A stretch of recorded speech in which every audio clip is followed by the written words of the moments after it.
नमस्कार, मैं हूं आपके साथ सृष्टि श्रीवास्तव। दहाड़ मारने वाले बाबा बालकनाथ अब बहुत शांत नजर आ रहे हैं। कहा तो यह भी जा रहा है कि बालकनाथ के समर्थक पिछले कुछ दिनों से बीजेपी से खासा नाराज चल रहे हैं, क्योंकि सीएम की रेस में आगे चलने के बाद भी ना तो उन्हें सीएम बनाया गया और ना ही मंत्रिमंडल में जगह दी गई। यानी बालकनाथ को पूरी तरह से साइड कर दिया गया। लेकिन अब बीजेपी और मोदी को बालकनाथ को इस तरह साइड करना, उनकी अनदेखी करना भारी पड़ने वाला है। इसको लेकर कुछ फैक्टर्स सामने आए हैं। बाबा बालकनाथ शुरू से ही बीजेपी के प्रति समर्पित रहे, कांग्रेस के खिलाफ काफी आक्रामक रहते थे, लेकिन फिर भी इनकी अनदेखी की जा रही है, जिसको लेकर हर कोई यही सोच रहा है कि आखिर बीजेपी ऐसा क्यों कर रही है, जबकि बालकनाथ को इतना फेम मिला था कि इनको सीएम बनाने तक की मांग उठने लगी थी। लेकिन ना तो इन्हें सीएम बनाया गया और ना ही इन्हें मंत्रिमंडल में कोई जगह मिली। बालकनाथ की अनदेखी मोदी को ऐसे पड़ेगी भारी।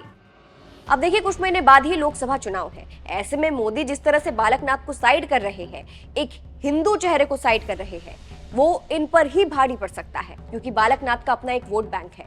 पिछली बार के लोकसभा चुनाव में बालकनाथ ने बम्पर जीत हासिल की थी, ऊपर से तिजारा सीट, जो कि पिछली बार बहुजन समाज पार्टी की झोली में था, और इस बार भी बसपा पूरी तैयारी में थी, जिसके लिए उसने मजबूत प्रत्याशी इमरान खान को टिकट दिया था। हालांकि कांग्रेस ने इमरान खान को अपनी तरफ से ले लिया और उन्हें कांग्रेस का प्रत्याशी बना दिया, लेकिन फिर भी बाबा बालकनाथ ने तिजारा सीट पर जीत दर्ज की और साबित किया कि उनकी ताकत क्या है। एक मुस्लिम इलाके में उन्होंने जीत दर्ज की।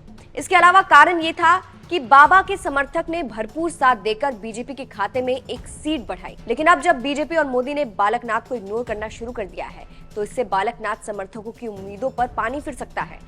जिस जनता ने भरोसा किया बाबा बालकनाथ का, उनकी उम्मीदों पर पानी फिर सकता है और बालकनाथ समर्थक खेल बदल सकते हैं। लोकसभा चुनाव में इसका नुकसान हो सकता है पीएम मोदी को।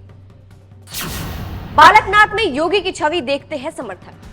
बाबा बालकनाथ इसलिए बहुत फेमस है क्योंकि लोगों को उनमें योगी आदित्यनाथ नजर आते हैं, इसलिए भी जनता उन्हें पसंद करती है। लेकिन बीजेपी ने इनको साइड करके समर्थकों को निराश कर दिया है।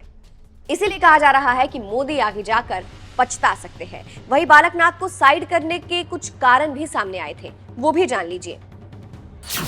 बालकनाथ की बढ़ती लोकप्रियता। बाबा बालकनाथ की जिस तरह से लोकप्रियता बढ़ रही थी, वो बीजेपी को खल रही थी, इसीलिए बालकनाथ को मंत्री नहीं बनाया गया। लोग कह रहे हैं कि पीएम मोदी को ऐसा लगा कि बालकनाथ कुछ ज्यादा ही फेमस हो रहे हैं, उनकी लोकप्रियता बढ़ रही है, ऐसे में उन्हें मंत्री बनाया गया तो बात हाथ से निकल सकती है, ये भी कहा जा रहा है। कंट्रोवर्सी। कुछ मीडिया रिपोर्ट्स में दावा किया जा रहा है कि बीजेपी ने कंट्रोवर्सी को देखते हुए यह कदम उठाया है, क्योंकि देखिए, अशोक गहलोत और वसुंधरा राजे की 25 साल की सरकार में कोई भी चर्चित बाबा या महंत नहीं था और इनकी सरकारों में किसी भी बाबा और महंत को मंत्रिमंडल में जगह नहीं मिली थी। इसीलिए इस बार भी किसी को जगह नहीं मिली। बाबा बालकनाथ महंत हैं, इसीलिए उन्हें जगह नहीं दी गई है। तो ये कुछ तर्क थे जिसको लेकर कहा जा रहा है कि जिस तरह से बालकनाथ को साइड किया गया है, उसका खामियाजा भुगतना पड़ सकता है और मोदी अब बालकनाथ को साइड करके पछता सकते हैं, ऐसा कहा जा रहा है। लोकसभा चुनाव में खेल बदल सकता है। बस ये कयास लगाए जा रहे हैं। आपको क्या लगता है, कमेंट करके जरूर बताइएगा। नमस्कार।